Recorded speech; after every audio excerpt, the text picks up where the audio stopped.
Good evening, Ron. Thank Hi. you very much for all three for seminars. Wonderful, thank you. My question is that you said that you had the blood of our Lord examined by the Israelis. That's correct. What was their determination of that? Okay.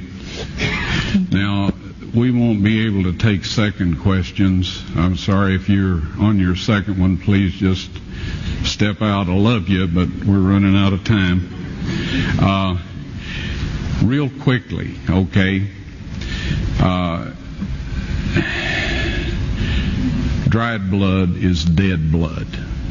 Everybody knows that, all right? They can test the blood of the pharaohs, the mummies of the pharaohs, all right? There's certain things they can do. They cannot get a chromosome count by any method I'm familiar with, all right? Things keep changing. I don't profess to know everything. However, there's no way I know that you can get a chromosome count out of dead blood. You can get a DNA and some other things, but not a chromosome count, all right? That's done by living white blood cells. Now then, first of all, in this analysis, I took the blood into a laboratory in Israel. I asked one of the people I work with in antiquities, where is a good laboratory that does reliable work? And they said, such and such, such and such. I took it. I just said, please examine this blood and tell me what you can tell me about it. All right? They said, well, look, we're going to reconstitute it. We're going to put it in normal saline and keep it at body temperature for 72 hours with gentle swirling. All right?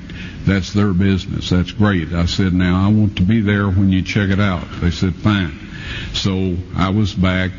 They checked it out. I said, now, they said it's human blood. We can tell that. They did whatever tests they need to do. And then I said, take some of the white blood cells and put them in a growth medium and keep them at body temperature for 48 hours. And they said, well, that'll do no good because it's dead blood. I said, would you please do that for me? And they said, okay, we'll do it. So anyway, I said, I want to be there when you take it out and examine it. So I was back there. They took it out, examined it under a microscope, and the one technician called the other one over there, and then they called the boss over there, and they were talking Hebrew a mile a minute there for a little bit, and they looked at me and they said, Mr. Wyatt, this human blood only has 24 chromosomes in it. Everybody else has 46. You see, 23 from your mother, 23 from your father, 22 autosomes from your mother, 22 autosomes from your father. You get an X from your mother, you may get an X or a Y from your father, all right? This blood had 23 chromosomes from the mother's side, one Y chromosome only. You see, the child could not have developed if they hadn't had the autosomes from the mother. So all of his physical characteristics were determined by his mother's side of the family, her autosomes. His maleness was determined by this one Y that came from a source, not a human male. Then they said, this blood is alive.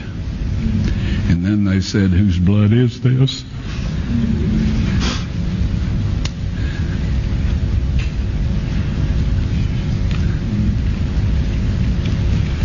I said, it's the blood of your Messiah.